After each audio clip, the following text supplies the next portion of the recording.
సికింద్రాబాద్లోని doctor Narayana college of hotel మేనేజ్మెంట్లో 100% job guarantee 966365 hello guys, welcome to Suman TV. నేను మీ నందు. ప్రస్తుతం మనతో పాటు స్టూడియోలో supreme court advocate Sai Krishna Azad గారు ఉన్నారు. నమస్తే సార్. నమస్తే అండి.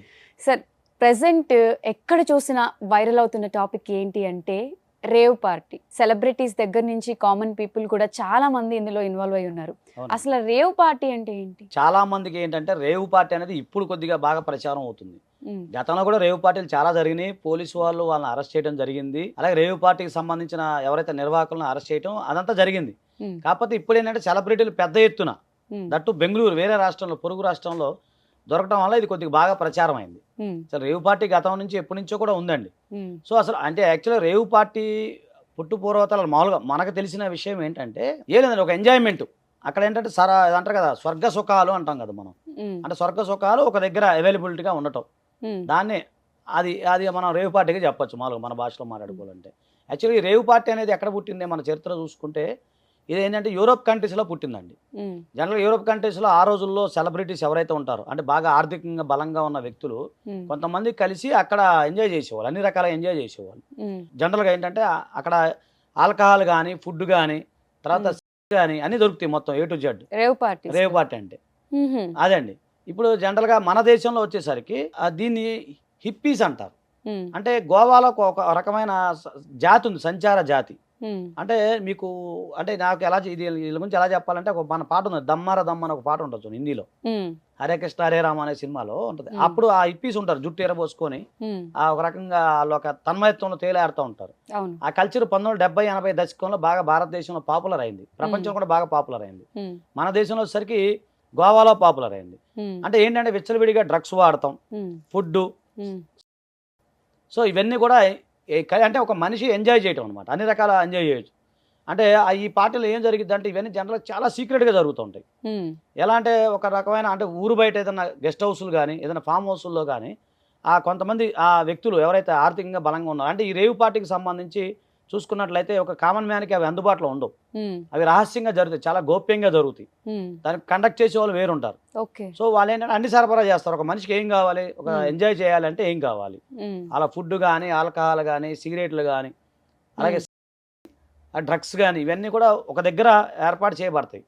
ఇది అంటే చెప్పలేము, సందర్భాన్ని బట్టి ఒక రోజు జరగచ్చు, 2 రోజులు జరగచ్చు, కొంతమంది చెప్పలేము. అంటే వాళ్ళ యొక్క సర్కమ్స్టాన్సెస్ బట్టి 2 రోజులు జరగచ్చు, 3 రోజులు కూడా జరగచ్చు. నేను అనుకుంటాం ఏంటంటే ఇది ఇప్పుడు జరిగిన ఈ రేవ్ పార్టీ ఏంటంటే ఇందులో పెద్ద ఎత్తున పెద్ద వ్యక్తుల యొక్క హస్తం కూడా ఉండొచ్చు బహుశా. ఎందుకంటే ఒక 150 మంది ఉండి పెద్ద పెద్దోళ్ళు దాంట్లో చూసారు కదా, కార్లు చూస్తే కూడా కొన్ని కోట్ల రూపాయల కార్లు అక్కడ ఉన్నాయి. అలాగే పెద్ద ఎత్తున అందరూ ఉన్నా అంటే ఇది ఎప్పటి నుంచో జరుగుతుంది, అంటే ఎప్పటి నుంచో దీని యొక్క ప్లానింగ్ జరిగింది, తర్వాత ఇప్పుడు జరిగిందని నేను అనుకుంటున్నాను. సో దాని ఎత్తున అది పోలీసుకి ఇన్ఫర్మేషన్ రావడం, పోలీసు వాళ్ళని అరెస్ట్ చేయడం ఇవన్నీ జరిగింది. అసలు రేవ్ పార్టీ అంటే ఏం లేదండి, ఒకే దగ్గర అన్ని దొరకటం. అసలు ఈ పార్టీస్ అనేవి లీగలా ఇల్లీగలా? పార్టీస్ అనేది లీగలా ఇల్లీగల్ అని ఏమి ఉండదండి. ఇప్పుడు మన ఇళ్లలో బర్త్డే పార్టీ జరుపుకుంటాము, పెళ్లిళ్ళలో పార్టీ జరుపుకుంటాము, యానివర్సరీ జరుపుకుంటాం. అంటే పార్టీలో ఇల్లీగల్ లీగల్ అని ఏమి ఉండదు. అయితే ఎప్పుడైతే పార్టీలో అంటే ఒక పార్టీ చేసుకున్నప్పుడు మనం కూడా ఫ్యామిలీ గెట్ టుగెదర్ పెట్టుకుంటాం, అక్కడే ఉంటుంది, ఫుడ్ తింటాం మంచిగా మామూలుగా చూసుకున్నాం, ఎంజాయ్ చేసే వాళ్ళు ఎంజాయ్ చేస్తారు. ఇప్పుడు పబ్బు కల్చర్ ఉంది, పబ్బు కల్చర్ అనేది కూడా నథింగ్ కూడా పార్టీయే కదా, అక్కడికి వెళ్తారు, ఎంజాయ్ చేస్తారు. అంటే అక్కడ నిషేధించబడిన వస్తువులు ఏదైతే వాడితే అప్పుడు అది ఇల్లీగల్ అవుతుంది. ఇప్పుడు నిషేధించిన వస్తువులు ఏమున్నాయి మన భారతదేశంలో, డ్రగ్స్ అనేవి ఉన్నాయి.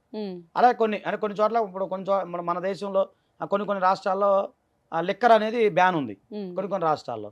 అక్కడ లిక్కర్ వాడారనుకోండి ఆ పార్టీలో అది ఇల్లీగల్ అవుతుంది. అలాగే దేశంలో మనకి డ్రగ్స్ అనేది ప్రపంచంలో ఏ దేశం కూడా యాక్సెప్ట్ చేయదు, డ్రగ్స్ గురించి అన్ని ఇల్లీగలే ఉంటాయి.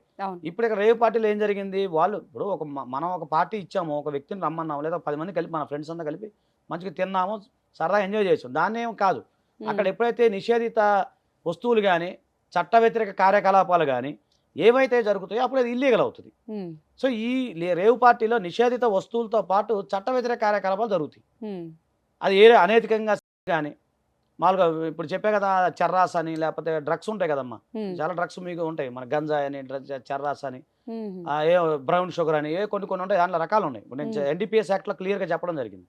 సో అవన్నీ ఆ నిషేధిత డ్రగ్స్ ఏవైతే వాడటం, ఎంజాయ్ చేయటం, ఇవన్నీ పెద్ద పెద్ద సౌండ్స్ కూడా పెడతారంట. అంటే మనం ఎప్పుడు చూడలేదు కాబట్టి జనరల్గా మనం తెలిసిన ఇన్ఫర్మేషన్ ఏంటంటే పెద్ద ఎత్తున సౌండ్స్ ఉంటాయి అక్కడ. అంటే ఒక రకమైన మనిషి యొక్క ట్రాన్స్లోకి వెళ్ళిపోతాడు అక్కడికి వెళ్ళిన తర్వాత. అన్నీ ఉంటాయి అతనికి, అన్నీ దొరుకుతాయి. ఓకే సో ఒక రకమైన ట్రాన్స్లోకి వెళ్ళి వాళ్ళు ఎంజాయ్ చేయటాన్ని మనం ఈ విధంగా చెప్పుకోవచ్చు. ఓకే. అంటే ఈ రేవ్ పార్టీస్‌లో డ్రగ్స్ తీసుకుంటారు కాబట్టే వాళ్ళకి ఏం మాట్లాడుతున్నారు, ఏం చేస్తున్నారు అనేది తెలీదంటారు. అంటే రీసెంట్‌గా హేమ గారు కూడా అంటే ఫస్ట్ నేను అక్కడ లేను, ఎవరు నమ్మకండి అని చెప్పి ఒక వీడియో రిలీజ్ చేశారు. అవును. అంటే at the same time Bengaluru పోలీసులు కూడా ఆవిడ ఫోటోలు రివీల్ చేసి దానికి ఒక ఎండ్ కార్డ్ ఇచ్చారు. అవును. అంటే ఆ డ్రగ్స్ తీసుకున్న మత్తులో ఆ మాయలో తెలియక వీడియో పెట్టిందంటారా హేమ? ఉండొచ్చండి. ఎందుకంటే ఇప్పుడు మీరు అంటే మనం ఆమె యొక్క సైకాలజీ కానీ అది మనకు తెలియదు కానీ ఉమ్, జనరల్గా ఒక డ్రగ్ తీసుకున్న వ్యక్తి దాని యొక్క ప్రభావం ఉంటుంది కదా. ఒక రోజు ఉండదు, 2 రోజులు ఉండొచ్చు, 3 రోజులు ఉండొచ్చు. ఉమ్, ఇప్పుడు అప్పుడు ఆమె పెట్టిన డ్రెస్ చూసుకుంటే ఆమె పెట్టిన ఫామ్ హౌస్ ఉమ్, అవన్నీ చూస్తే ఆ పరిసర ప్రాంతాల్లో మనకు అర్థం అవుతుంది. ఇప్పుడు ఆమె బొకాయించింది. ఉమ్, మనం మామూలు చెప్పండి బొకాయించడం అంటాం. నేను చిన్నపిల్లని అరే స్వీట్ తినడం నేను తినలేదు, లేదా చాక్లెట్ తినలేదు అని చెప్పి ఎలా బొకాయిస్తామో ఉమ్, అలా బొకాయించి ఆమె వీడియో పెట్టిందని అర్థం అవుతుంది అక్కడ. అవును. ఒకటి నేను లేను అసలు నేనా అనే ప్రయత్నం చేశారు ఆమె. ఉమ్, కానీ ఈరోజు చూస్తే పోలీసు వారు లీగల్గా చూపించారు ఆమె వేసుకున్న డ్రెస్సు. ఉమ్, అలాగే ఇప్పుడు మీరు మనం చూసిన వీడియోలో డ్రెస్సు సేమ్ అదే. ఉమ్, అలాగే అవును. ఉన్న లొకేషను ఉమ్, మనకు వీడియోలో పెట్టిన లొకేషన్ 2 ఒకటే. ఉమ్, సో ఆ 2 ప్రజలంతా పిచ్చోళ్ళు కాదుగా మేడం, ఈ రోజుల్లో అన్ని గమనిస్తూనే ఉంటారుగా. ఉమ్, ఒకవేళ పెట్టారు నేను కాదు నేను తప్పు చేయలేదు అంటే ఇప్పుడు ఇవాళ క్లియర్గా చూపించారు. ఉమ్, సో అంటే బొకాయించడం అవుతుంది కదా దాన్ని. అవును. సో ఆమె మధ్య మత్తులో చేశారా, లేకపోతే తెలిసి చేశారా, తెలియక చేశారా, లేకపోతే ఆమె కాన్షియస్ పనిచేస్తుందా లేదా అనేది మనకు సంబంధం లేని విషయం. ఉమ్, ఒకవేళ ఆమె నిజంగా కాన్షియస్తో కలిపి నేను చేయలేదు, నేను తప్పు చేయలేదని ఆమె ఎన్నిసార్లు ప్రయత్నం చేసినా లీగల్గా మాత్రం ఇక్కడ దొరికిపోయారు కదా. అవును. సో ఆమె అప్పుడు ఏంటంటే ఒకటి ఇప్పుడు ఆమె నేను ఫామ్ హౌస్లో ఎంజాయ్ చేస్తున్నా, హైదరాబాద్ ఫామ్ హౌస్లో ఎంజాయ్ చేస్తున్నా అని చెప్పి చిల్ అవుతున్నా. చిల్ అవుతున్నారు. ఉమ్, చిల్ అవుతున్నారా అంటే ఉమ్, ఇక ఆమె మానసిక స్థితి అనేది ఆమెకే తెలియాలి. దానికి మనం సమాధానం చెప్పలేము. కాకపోతే ఏంటంటే ఆమె జనరల్గా ఆమె దీన్ని తప్పించుకునే ప్రయత్నంలో లేకపోతే ఆమె మీద వస్తున్న వార్తల్ని ఖండించే విధంలో ఆమె యొక్క ప్రయత్నం చేసి ఉండొచ్చు అని మనం అనుకోవచ్చు. చేయడంలోనే దొరికిపోయారు. అంతే కావచ్చేమండి. ఉమ్. అంటే ఇప్పుడు ఆవిడకి శిక్షలు ఎలా ఉంటాయి అంటే దాంట్లో పార్టిసిపేట్ చేసిన వాళ్ళకి కాకుండా దీన్ని ఎవరైతే అదంతా అరేంజ్ చేస్తారో ఎవరైతే నిర్వర్తిస్తారో వాళ్ళకి శిక్షలు పడతాయా లేకపోతే అందులో ఉన్న వాళ్ళందరికీ పడతాయా? అంటే ఇక్కడండి ఒకటి గమనించాలండి. ఇప్పుడు మీకు ఒక 4-5 ఇయర్స్ బ్యాక్ అనుకుంటా 2016-17లో ఉమ్, అప్పుడు సినిమా యాక్టర్లు అందరూ డ్రగ్స్ తీసుకున్నారని చెప్పి చాలా మందిని పిలిపించి టెస్ట్ చేశారు. ఉమ్, ఒక 5-6 ఇయర్స్ అవుతుంది. అవును. అంటే ఇక్కడ ఏమంటున్నారంటే చట్టంలో ఎవరైతే డ్రగ్స్కి బానిస అవుతారో, ఇప్పుడు సినిమా యాక్టర్ సంజయ్ దత్ గారు కూడా ఒకప్పుడు డ్రగ్స్కి బానిస అయిన వ్యక్తి. హైదరాబాద్ లో కూడా ఒక పబ్ బాగా ఫేమస్ రీసెంట్ గా. ఆ పబ్ లో కూడా చాలా మంది సెలబ్రిటీస్ అదేలేండి దొరికి ఉండొచ్చు. ఇప్పుడు సరే అలాగే ఎవరైనా కొంతమంది ఏంటంటే డ్రగ్స్కు బానిస అయిపోయి వాళ్ళ జీవితాన్ని నాశనం చేసే సమయంలో ఏమవుతుందంటే వాళ్ళని బాధితులుగానే చూడమని చెప్తుంది కోర్టు కానీ లేకపోతే చట్టం కానీ. బాధితులుగా అంటే విక్టిమ్స్ గానే చూడాలి. ఎందుకంటే వాళ్ళు దానికి తెలియకుండా ఎడిక్ట్ అయిపోయి చాలా మంది దాంట్లో ఉండిపోతుంటారు. సో ఇక్కడ మానవీయ కోణం చూడాలి. ఇప్పుడు ఎప్పుడైతే డ్రగ్స్ సరఫరా కానీ డ్రగ్స్ని కలిగి ఉండటం కానీ ఓకేనండి, డ్రగ్స్ని అమ్మటం కానీ వేరే వాళ్ళకి అమ్మటం కానీ అలాగే డ్రగ్స్ని విదేశాలకు ఎక్స్పోర్ట్ చేయడం కానీ ఇంపోర్ట్ చేయడం కానీ ఇవన్నీ నేరాలు. ఒకటి ఒకవేళ డ్రగ్స్ ఒక వ్యక్తి తీసుకున్నాడు అనుకుందాం, ఆ డ్రగ్స్ తీసుకున్న అతను దానికి డ్రగ్స్కి బాగా గురైపోయాడు, అది డ్రగ్స్ లేకపోతే బతకలేని స్థితిలో ఉన్నాడు అనుకున్నప్పుడు అతను బాధితుగానే పరిగణించి అతనికి కౌన్సిలింగ్ ఇవ్వటం కానీ అలాగే దానికి సంబంధించి అతనికి వాళ్ళ కుటుంబ సభ్యులకి అందరికి చెప్పడం కానీ వాళ్ళని అందులోంచి తీసుకురావడానికి ప్రయత్నం చేయాలని చెప్పడం జరుగుతుంది.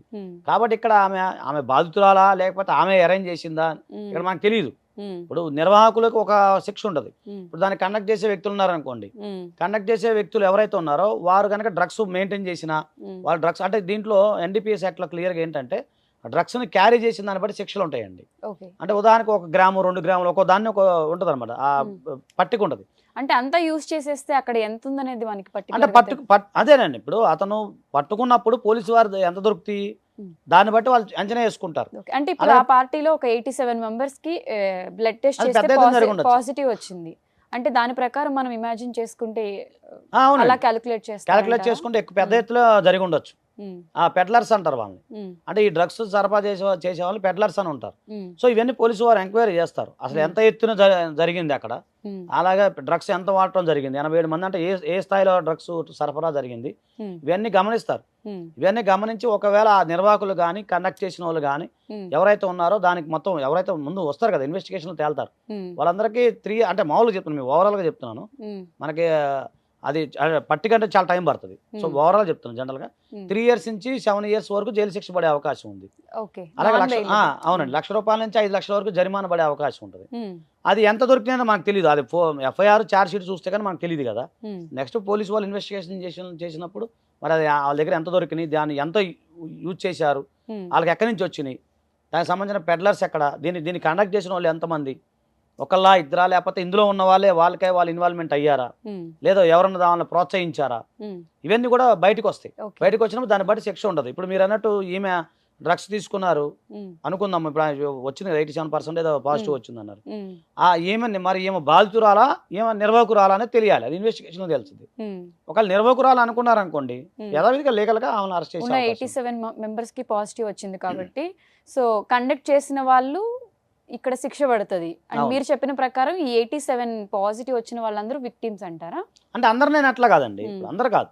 ఆ 80 అంటే అక్కడ పార్టిసిపేట్ చేసిన వాళ్ళందరికీ వచ్చిందని అర్థం. అక్కడ వాళ్ళు కండక్ట్ చేశారా ఒకటి, లేదు వాళ్ళే ఇందులో ఇన్వాల్వ్మెంట్ అయ్యారా, లేదా ఈ డ్రగ్స్ రాకెట్ లో వాళ్ళు ఏమైనా ఉన్నారా, లేదా అమాయకంగా వచ్చి ఇరుక్కున్నారా, ఇన్వెస్టిగేషన్ లో తెలుస్తుంది.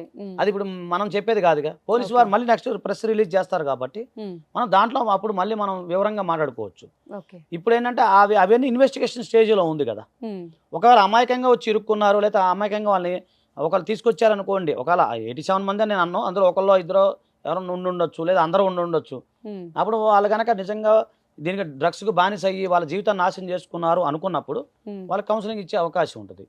లేదు వాళ్ళు ఇన్వాల్వ్మెంట్ అయ్యారు, వాళ్ళే దీన్ని మొత్తం రాసుకొని పూసుకొని మొత్తం వీళ్ళే మెయింటైన్ చేశారు, వీళ్ళకి వేరే వాళ్ళతో అక్రమంగా రిలేషన్స్ ఉన్నాయి, అక్కడి నుంచి డ్రగ్స్ తీసుకొచ్చారు, లేకపోతే ఈ పెడ్లర్స్ అంటారు వాళ్ళు వచ్చారు, లేదా వేరే దేశాలతో ఇది జరిగింది అని పెద్ద ఇన్వెస్టిగేషన్ చేశారు అనుకోండి, అందులో 87 మెంబర్స్ కూడా ఇన్క్లూడ్ అయితే అందరికి శిక్ష పడుతుంది.